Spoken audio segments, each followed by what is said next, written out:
Саламатсыздарбы, урматтуу телекөрүүчүлөр. Бүгүн биздин илим жана турмуш илимий популярдуу теле берүүбүздүн кезектеги саны сиздердин назарыңыздарда.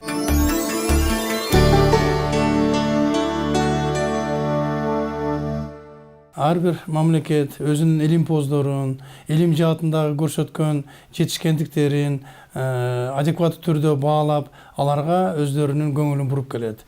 Ошол катарда биздин Кыргыз Республикасы дагы быйыл 2012 жылы окумуштууларга мамлекеттик сыйлыктарды тартып алады. Анын ичинде илим жана техника жаатында 5 номинация боюнча ушундай мамлекеттик сыйлык берилди. 2012 жылдын 9 ноябрында салтанаттуу түрдө президентибиз Атамбаев Алмазбек Шаршенович тапшырды. Сиздердин назарыңыздарда алар менен болгон аңгемеге бурсак.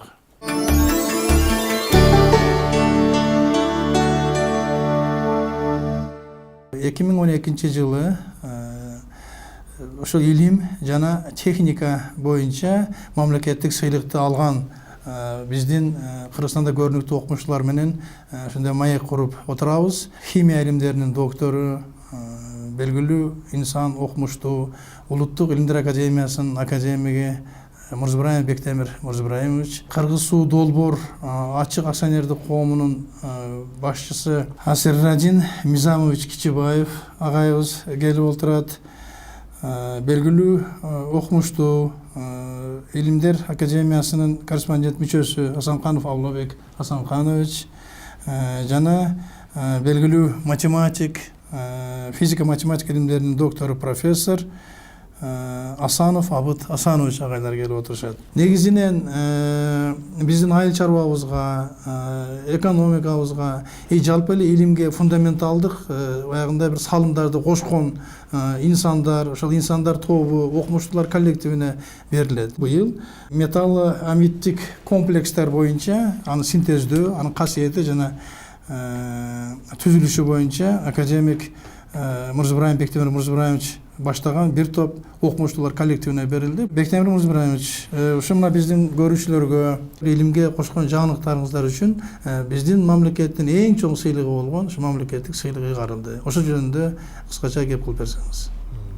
Кыргыз Республикасынын мамлекеттик сыйлыгын алган илимпоз жана адистерди ушул зор сыйлыгы менен куттуктап, алардын эмгеги Кыргызстандын экономикасын көтөрүүгө бир пайдасы тийгидей болуп, өздөрү дагы эмгектин өзүрүн көрсүн деген тилекти айткым келет. Биздин тема металлоамидтик комплекстерди синтездөө, алардын касиеттери жана түзүлүшү. Жогоруда айтып тургандай, демек металлдык туздар менен амидтердин ортосундагы бирикмелердин негизинде татаал бирикмелерди алуу биздин эң негизги милдет. Жалпы дүйнөдө белгилүү болгон бир топ теориялар бар. Ошолордун эң негизгилеринин бири химиктер үчүн кислота негиз деген теория. Кислотный основной. Бул дүйнөдөгү эң белгилүү окумуштуу Льюис менен Усанович деген окумуштуунун теориясы. Биздеги химиялык амидтер менен органикалык эмес туздардын өзара аракеттенүүсү ушул теорияга белгилүү деңгээлде жооп береби, ушул теорияны далилдейби, бир максат ушул болду. Экинчиден, биз алып жаткан кошулмалардын практикалык мааниси барбы, келечекте бир элге, журтка кызмат кылабы. Мындай караганда биз алган туздар көбүнчө микроэлемент катары эсептелген металлдардын туздары и ошондой эле биологиялык активдүүлүгү бар амидтер, карбамид, ацетамид, диметилформамид, бензамид, жана башка. Ушул биздин эми негизги максат ушул кислота негиздик өзара аракеттөөнүн натыйжасында алынган бирикмелерди синтездөө, алардын касиеттерин изилдөө, алардын жалпы түзүлүштөрүн кеңири тактоо. Ошол бирикмелер мурда бар беле, жок беле, эгерде жок болсо кандай методдор менен алар такталды. Жалпы биздин изилдөөлөр ушу баса белгилеп кетким келет. Бул 1960 жылдары башталган изилдөөлөрдүн бүгүнкү мезгилге чейин жыйынтыгы. мына биздин темабыз дагы эң аксакал изилдөөчүбүз академик Иманахунов Бейшен Иманахунович бул жумушту 60-жылдары баштаган. Мен болсо аспирант кезде 1962-жылдан баштагам. Сиздердин алган сыйлыгыңыздардын ошол составында көрүнүктүү окумуштуулар Кыргызстандын ар кандай университеттеринен жана Илимдер академиясынын флагманы болгон ошол химия институтунун өкүлдөрү бар экен. Темага 5 автор кошулган. Мына жогоруда айтылгандай, бул Ош мамлекеттик университетинин кафедра башчысы Алтыбаева, Ош технологиялык университетинин кафедра башчысы профессор Токтомаматов, и Улуттук университеттин химия технология факультетинин деканы Байдинов Туратбек, и жогоруда айткандай урматтуу академигибиз Бейшен Иманахунович. Бул теманын жалпы жетекчиси катары мен эсептелем. Эми жалпы алганда жогоруда айтылгандай бир 50 жылга жакын жасалган иштин жыйынтыгы. Бул иштин жыйынтыгы 900гө жакын илимий статьяларда Союз мезгилинде негизинен Москвадан чыккан, бир топтору чет өлкөлүк журналдарда которулуп чыккан. 5 монография катары бул сунуш кылынган. Мисалы мына Бейшен Иманахуновичтун 70-жылдары чыккан монографиясы ацетамид боюнча. Мына менин өзүнчө монографиям жана синтез металлометтик бирикмелер тууралуу. Жана биздин жогоруда айткан окуучуларыбыздын монографиялары. Эми жыйынтыгында биз ушул туз менен амидтердин суу чөйрөсүндө аракеттенүүсүнөн 170тен ашык жаңы бирикмелерди алдык. Алардын 161-и мурда эч катталган эмес. Ошолордун ар биринин өзүнчө касиеттерин физикалык, химиялык жолдор менен, ИК спектроскопунун катышуусу менен рентгенографиялык изилдөөлөрдүн негизинде далилдедик. Экинчи максатыбыз жогоруда айтылгандай ушу практикалык бир мааниси барбы жокпу. Бул бирикмелердин көпчүлүгү биологиялык активдүү касиеттерге ээ. Ушул илимдин биздин Кыргызстандын айыл чарбасына, экономикасына конкреттүү кандай таасирлерин тийгизет? Лабораториялык шартта алынган бирикмелердин бир тобу атайын сыноолордон өткөрүлгөн. Мисалы пактага, кызылчага, тамекиге, жан жаныбарларга кандай тиешеси бар, таасири бар. Жогорудагы бир топ бирикмелердин ичинен кобальттын, марганецтин, магнийдин амидтик бирикмелери Кара Суу районунда, Ноокатта, ушул жанагы жогоруда айтылгандай пакта, тамеки, кызылчага өзүнүн оң таасирин тийгизе тургандыгы далилденген. Мисалы ушул кобальт, марганец, магнийдин ушул амидтик бирикмелеринин 0,4% эритмесин эгерде пактага пайдалана турган болсок, алар бүчүр байлаганда жана гүлдөрдүн алдында анын бышуусун бир канча убакытка тездетет. Анан пакта буласынын сапатын дагы жогорулаткандыгы далилденген. Бул боюнча автордук атайын жаңылык катары патенттер алынган. Ошондой эле кант кызылчасы боюнча дагы 1%ке чейин ушул туздардын эритмесин пайдаланганда кант кызылчасынын канттуулугу жогорулаган жана түшүмдүүлүгү ар гектарынан 2 центриге чейин жогорулаган. Эми буларды мен айтып жаткандыгым, булар боюнча негизинен патент жана жаңы ачылуу катары документтер бар. Демек мындан ары кантип колдонууга болот. Ошондой эле дагы бир бирикме хлордуу цинк менен семикарбазиттин ортосунда алынган бирикме мал чарбачылыгына пайдаланууга толук мүмкүнчүлүгү боюнча сунуштар берилген. Бул мисалы Кыргызстан илим изилдөө институтунун Каттаталдык деген 70-80 жылдары чоң чарбасы болгон. 30 миңдин айланасында койлор болгон. Ушунун миңдеген койлорго жалпы тажрыйба жүргүзүлүп, ошол койлордун жанагы препаратты колдонгон мезгилде туз фосфат заттарына кошумча азык катары колдонгон мезгилде алардын жүнүнүн сапатын, жүнүнүн узундугун, анан этинин сапатын жогорулатуу боюнча маалыматтар алынган. Бул атайын Кыргыз Республикасынын ошол мезгилдеги Айыл чарба министрлиги тарабынан колдоого алынып, СССРдин Айыл чарба министрлиги тарабынан дагы колдоо болуп, техникалык условиясы толук иштелип чыккан.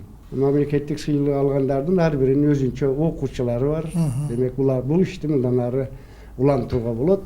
Жалпысынан алганда бул сыйлык биринчи жолу бир оңой олтон өткөн жери жок. Бир нече жолу берип, конкурстан өтпөй калган учурубуз болду. Акыры ушу быйылкы жылга туш келген экен. Биз сыйлык алгандар ыраазыбыз ушул эмгегибизди баалаганына. Дагы бир мамлекеттик сыйлык абдан чоң кызыгууну, резонансты туудурду. Айрыкча мына жалпы коомчулукта ал бир топ окумуштуулар тобу ошол Ош шаарына жакын жайгашкан Папан суу сактагычынын проблемалары жөнүндө болмокчу. Бул жерде фундаменталдык илим менен прикладдык илимдин ортосундагы байланышка абдан жакшы өбөлгө түзгөн, ошого мисал болгон мамлекеттик сыйлык болуп атат. Ошол суу сактагычтын айна чекесинде техникалык жактар, алардын коопсуздугу боюнча бир топ ушундай ооз каларлык абдан жакшы иштер аткарылган экен. Ошого жетишкендиктер боюнча мынакей быйыл 2012 мамлекеттик сыйлык берилип жатат. Ошол топтун жетекчиси, Кыргыз суу долбоор акционердик ачык коомунун башкармалыгынын төрагасы, биздин белгилүү инсан Асыр Аридин Мизамович Кичибаев агайыбыз отурат. Ошол жасаган иштериңиз боюнча бизге маек кылып берсеңиз. Папан суу сактагычы 1980-жылдары курулган. Ал жалпы көлөмү 260 миллион куб метр сууду чогултса болот.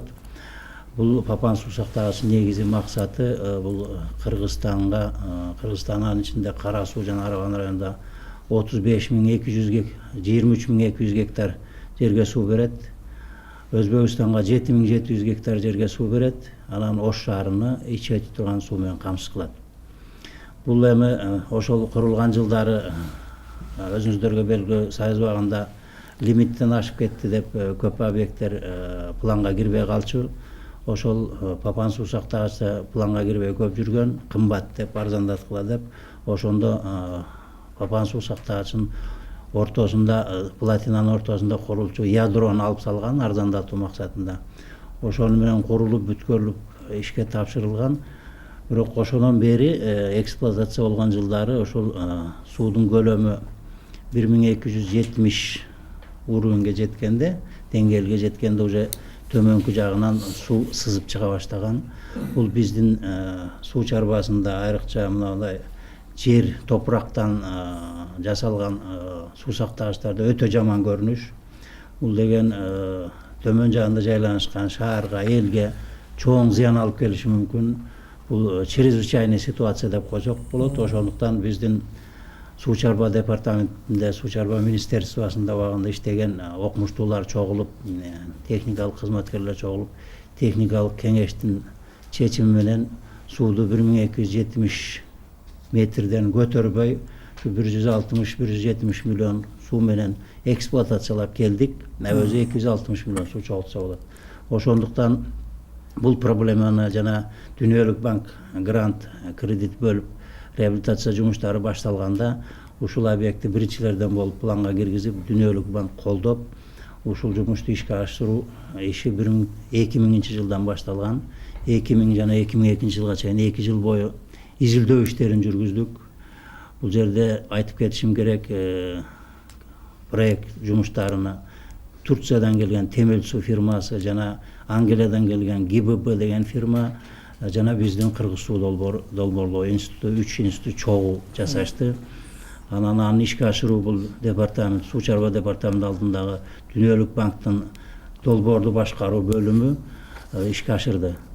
Анан эми бул жерде 2 жылдык изилдөөнүн жыйынтыгы боюнча жыл бою проект долбоорлоо иштери жүргүзүлүп, 2003 жылы февраль-март айлардан тендердин негизинде Ирандан келген Жетимей деген фирма утуп алып, ошол фирманын жардамы менен долбоорлоо иштерине ишке ашырдык. 2003-2006 жылдары 3 жылдын тегерегинде бул иш ишке ашты. Эми бул ишти негизинен Италиядан Касагранда деген фирмадан $1 миллион ашык акчага гидрофреза деген бир эмени сатып алып оборудованияны. Ошонун негизинде бул гидрофреза мына өзүңүздөр көргөндөй ушундай бир чоң эме оборудование. Бул 70 метр платинаны иштеп турган, суу тола турган платинаны 70 метр чуңкурлукта туурасы 1 метр болгон эмени казып алып чыгарып, анан ошонун ордуна бетон куюп чыктык. Пластикалык бетон деп коет, жумшак бетон, ошол панель кылып куруп чыктык. Анын куруу процесси бул казылгандан кийин мондай эметип куюлат. Бул жерде бентонитовый глина деп коебуз. Бентонитовый глинасы раствор тола турат. Бетон давление менен ошо 70 метр чуңкурлукка түшөт. Астынан куюлуп чыгат. Утуру бентонитовый глинаны тээп чыккан сайын насос менен соруп алып кетип турабыз. Ошентип бетон менен толтурулуп чыгат. Бул метод, бул эми биздин биздин ойлоп тапкан методубуз эмес. Бул илим жаатында жетишкен технология. Биз ошол технологияны пайдаланып, ушул бизди Кыргызстанда дүйнөдө экинчи жолу болуп аткарылып атат бул жумуш. Биринчиси Американын Вашингтон штатында Мат Маунтейн деген суу сактагычка курулган. Бирок аларда ошол куруп атканда сууду толук тыштап туруп, платина бузулуп кетпесин деген максатта тыштап туруп жасаса, биз сууду тыштабай туруп толук бойдон суудун бар кезинде жасадык. Себеби эгер биз сууду тыштаганыбызда Кара Суу району, Араган району, Өзбекстан жок эле дегенде 2-3 жыл суусуз калмак. Биз ошону эсепке алып рискке бардык, ошону жасадык. Эми бул жумушту аткарууда өтө көп кишилердин салымы көп. Себеби бул практикалык жумуш. Бирок эми баарына тегиз сыйлык берилбейт экен. Ошонун ичинде 8 кишиге берди. Бул сыйлыкты Суу чарба департаменти менен Кыргыз суу долбоор институту көрсөтүштү. Суу чарба департаментинен 3 киши көрсөтүлдү. Департаментинен долбоорлоо институту тарабынан 5 киши көрсөтүлдү. Анын ичинде англиялык профессор Макинсон, Колин Макинсон деген бар. Ошол бул международный болуп атат топ. Ошонун жыйынтыгында ушул иштерди жумушка айтып койсоңуз. Биздин топто катышкандар Жеңишбек Болотов, бул азыр пенсияда бул киши. Ошол убакта биздин департаменттин генералдык директору болчу. Андан менден кийин ошол жана айтып кеткен Колин Макинсон, Англиядан келген профессор. Анан белгилүү инсан Кыргызстанда Юдахин Константин Константиновичтин небереси Николай Николаевич Юдахин, бизде ошол именно суу сактагычтар боюнча инженер, ушуну тейлеген куратор. Андан Федотов Валентин Иванович деп биздин институтта ушу башкы инженер, ушул проекттин башкы инженери. Андан кийин Авдиенко Алексей Петрович, бул изилдөө иштери боюнча гидрогеолог. Анан Бекенов Алик Эсенбекович деген бул ушул институттун главный инженери болчу ошол убакта, азыр орун басар.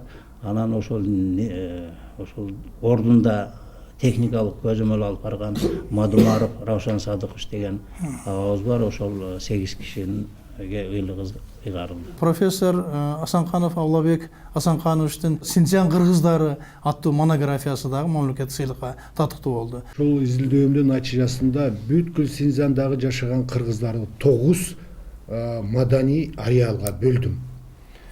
Мисалы тиги чыгыштан баштап Тарбагатай, Алтай, Ил өрөнү, андан кийин 4-чү Ак суу, андан кийин бер жакка келгенде Кызыл суу, андан кийин Кашкардын териги, Памир, Хатен, анан Лобнор деп мына ушундай 9 районго бөлдүк. 9 райондо 9 башка этностук процесстер жүрүп жатат.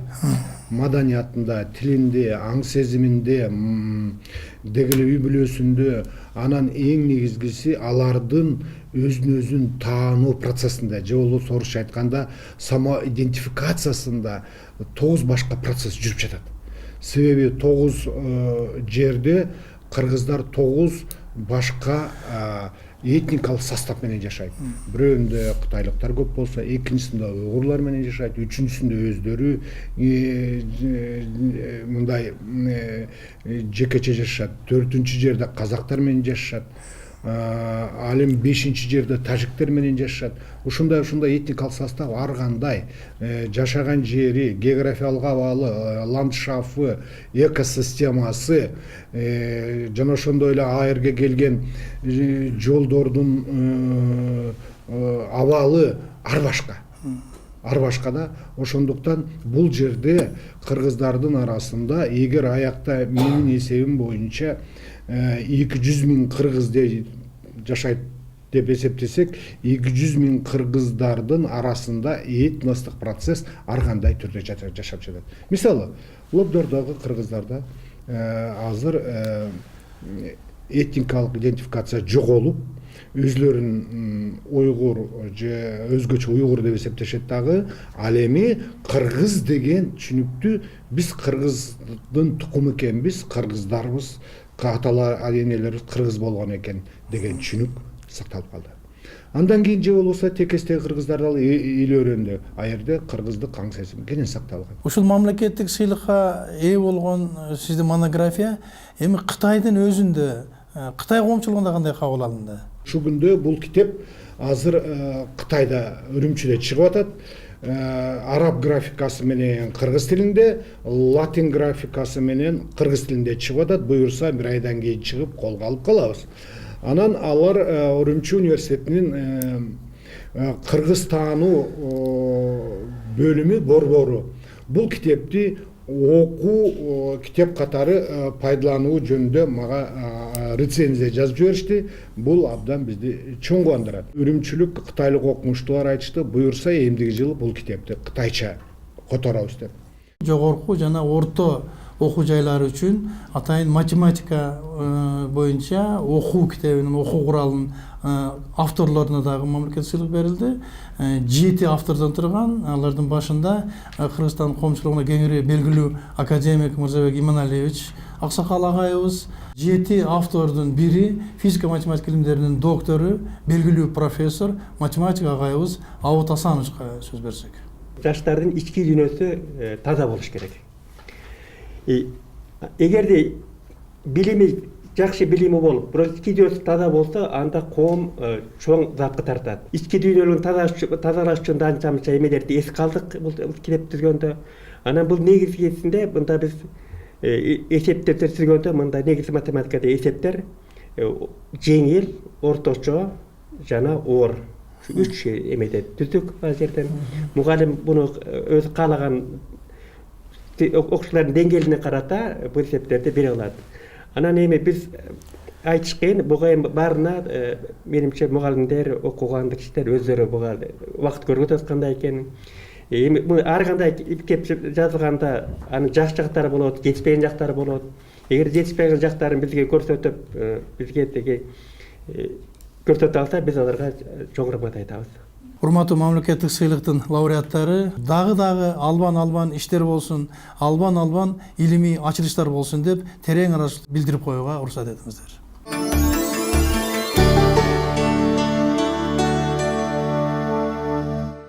Ушуну менен биздин илим жана турмуш илимий популярдуу көрсөтүүбүздүн кезектеги санын аяктадык. Көрүшкөнчө саламатта болуңуздар.